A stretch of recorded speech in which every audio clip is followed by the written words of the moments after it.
moi, je suis le fruit et le résultat de mes parents. Puis là, je viens au monde, puis j'ai un bagage qui est très vrai, là. Oui ou non? Oui. Bon, bien, qu'est-ce que tu vas faire? Si tu vis d'une façon qui est alignée, puis tu vas vers un alignement interne, tu favorises la circulation, la mobilisation, la vitalité de ce qu'on t'a donné. Si tu vois, c'est ça que, quand la science parle de génétique, puis dit, j'aime ça comment il dit, c'est leur langage à eux, si tu as des gènes, ça ne veut pas dire que tu auras ça, sauf que c'est facile d'avoir ça si tu vas comme ça. Mais ça ne veut pas dire que tu vas aller comme ça. Tu peux aller comme ça. Mais si tu vas, tu es prédisposé à ce que ça aille là. Le gars à côté, lui, il peut boire 3 whisky, pas de problème. Toi, tu bois un whisky, t'es fait.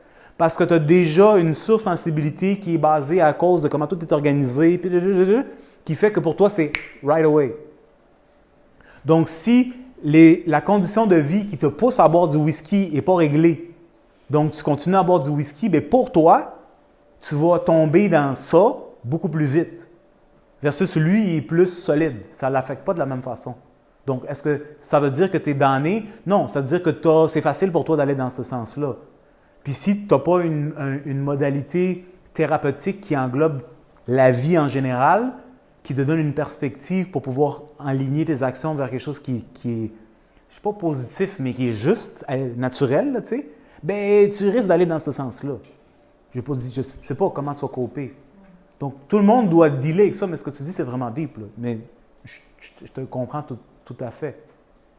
On est le résultat, je parle de notre corps, puis notre univers intérieur pour l'instant, est le résultat de 2 personnes, peu importe de la façon qu'ils se sont rencontrées. Aujourd'hui, on est en 2018. Il y a toutes sortes de choses, tu sais. Mais c'est ça que c'est.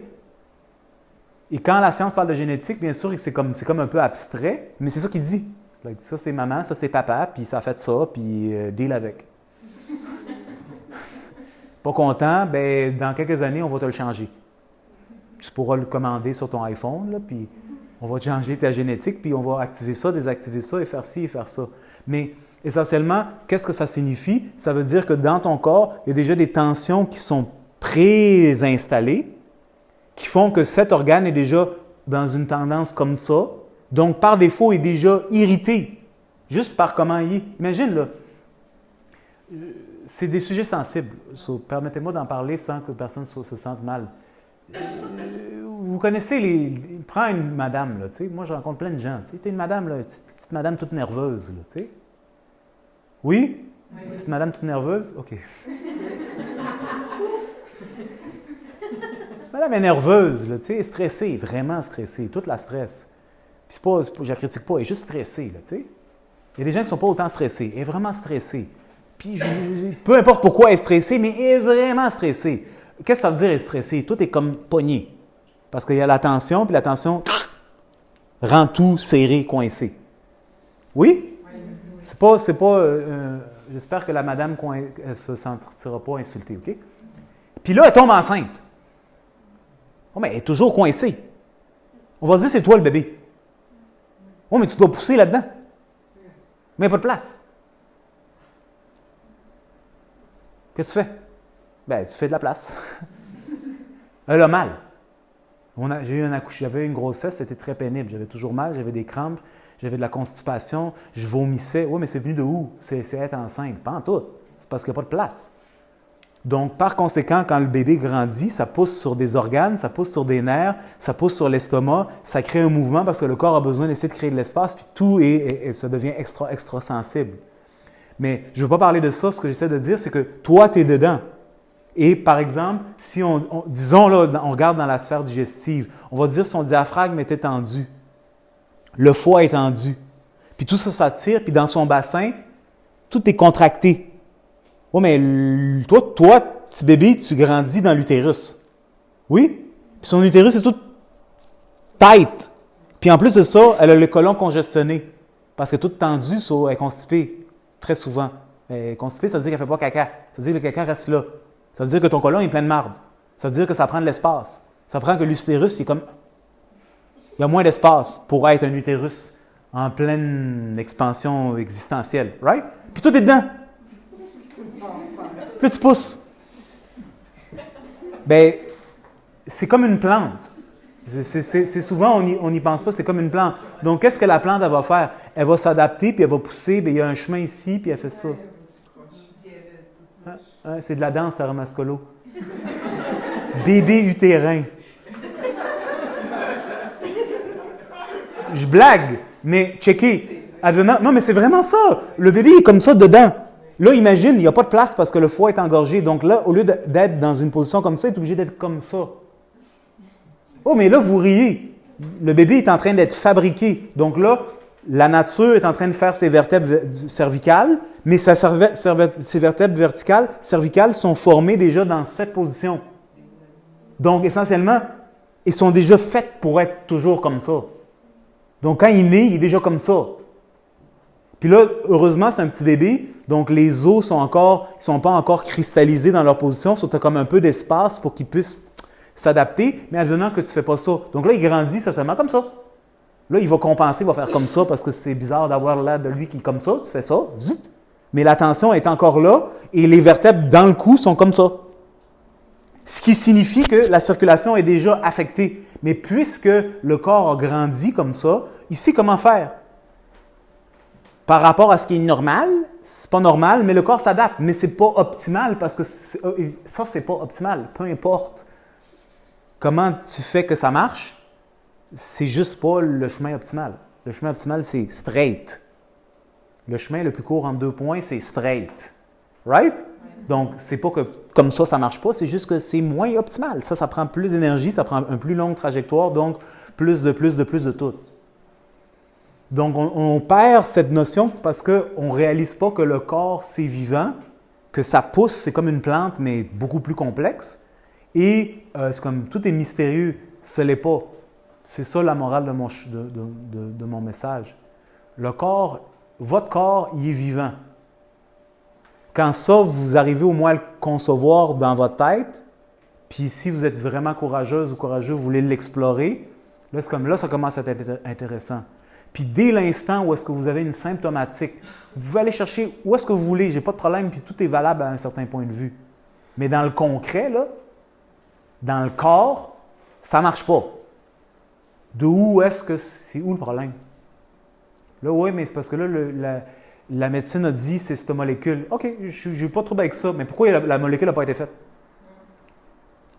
Ça veut dire qu'il y a quelqu'un qui a la job de faire la molécule n'est pas en mesure de faire la molécule comme il faut. Donc, par conséquent, le corps doit compenser en utilisant plus de zinc, qui fait qu'il y a une pénurie de zinc, qui fait qu'il y a moins de fer, et donc il y a un déséquilibre parce qu'il faut utiliser plus de sodium qui augmente l'acidité. C'est toujours la même affaire. Quand toutes les machines dans le corps fonctionnent comme il faut, ça crée de l'harmonie. Par défaut, ton appétit cherche à manger ce qui va te compléter. Quand tout est croche, puis tu es comme désaligné, bien, l'appétit que tu as, ce n'est pas pour nécessairement ce qui va t'aligner, mais ce qui va te permettre de fonctionner. Vous voyez la nuance? Oui. C'est pas méchant, c'est que c'est pas nécessairement ce qui va t'aider à retrouver l'harmonie. Ça va t'aider à continuer. Pourquoi quelqu'un... Hey, quand je travaille à l'hôpital, là, tu vois ça, c'est vraiment quelque chose. Tu sais, le gars est au borderline mort. Puis il va dehors avec sa robe puis son cul dans l'air puis fume des smokes. C'est vraiment quelque chose. Si tu regardes ça, tu sais, quand tu es plus jeune, tu regardes ça, c'est comme... je suis comme, yo, tu fumes. Ouais. J'aime ça, ça me fait du bien, ça me relaxe. Il continue. Oh, mais tu es en train de tousser, là, tu vas mourir dans 5 secondes, là, tu sais. Ça m'aide. Non, mais il est sérieux. Donc, quand ton système est toxique, qu'est-ce qui fait que toi, ta vie est toxique et dans quel sens ça s'en va? Bien, si toi, il n'y a pas quelque chose en toi qui veut aller dans un autre sens, bien, les compensations que tu utilises t'aident à fonctionner dans cette soi-disant toxicité. C'est ça qui est difficile pour les gens de comprendre. On juge tout de suite. « Ah, ça, il fume, c'est pas bon. » Non, mais il vient de te dire, ça m'aide, ça me relaxe. Quand je fume, ça me détend la poitrine. Soit c'est un imbécile, ou soit qu'il dit quelque chose, puis c'est vraiment profond, mais ça implique 2 dimensions. Quand ta vie est coincée, puis tu ne peux pas rien digérer, parce que rien passe, tu as besoin de stimulants pour animer ton corps. Donc, si tu lui enlèves le stimulant, il va faire quoi? Comment il va bouger? D'où il va trouver l'énergie?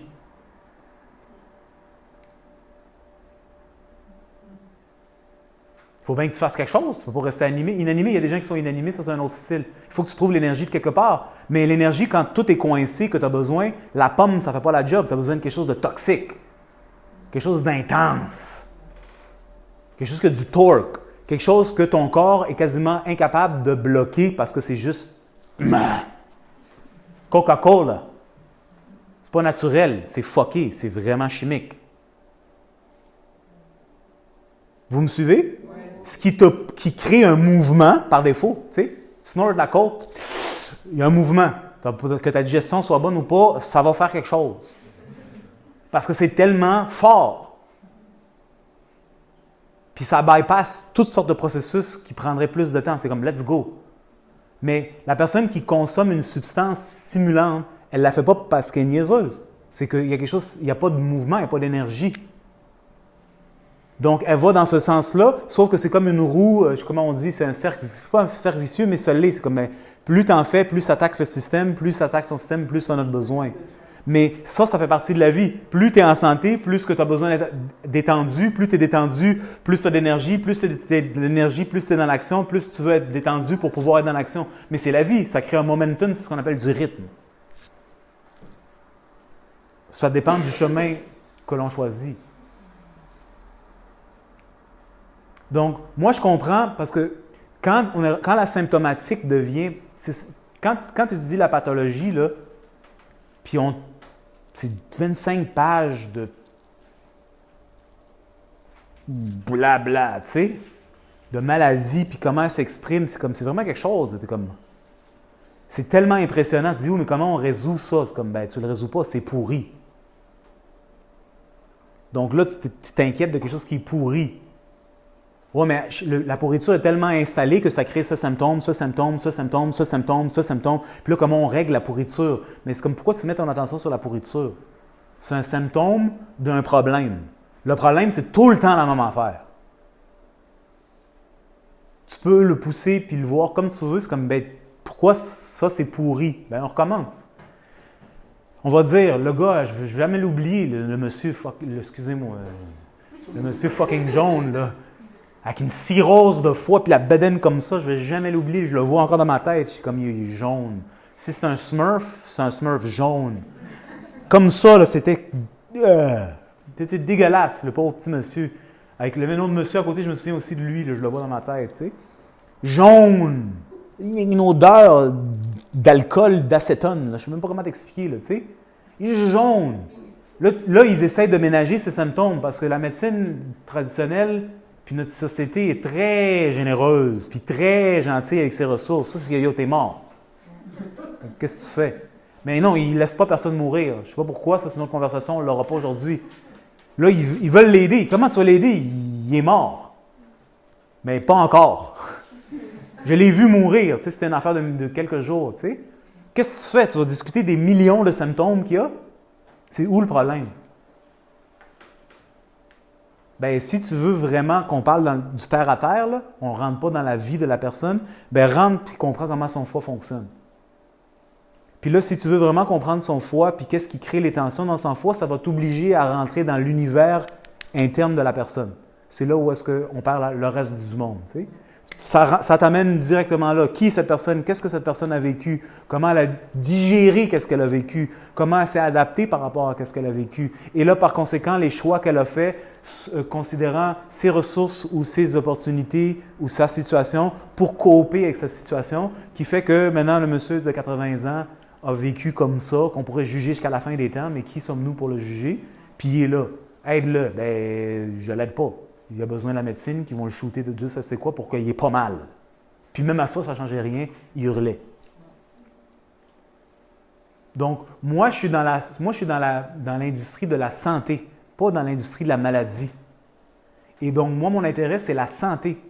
Et puis, si on veut aller vers la santé, c'est pas qu'on ne prend pas en considération le symptôme, c'est qu'il faut faire des actions qui amènent la santé. Là, quand tu vas vers la santé, là, tu vas voir que la plupart des symptômes commencent à s'atténuer. Par défaut. Parce que la santé, ce n'est rien d'autre que la circulation de la vie.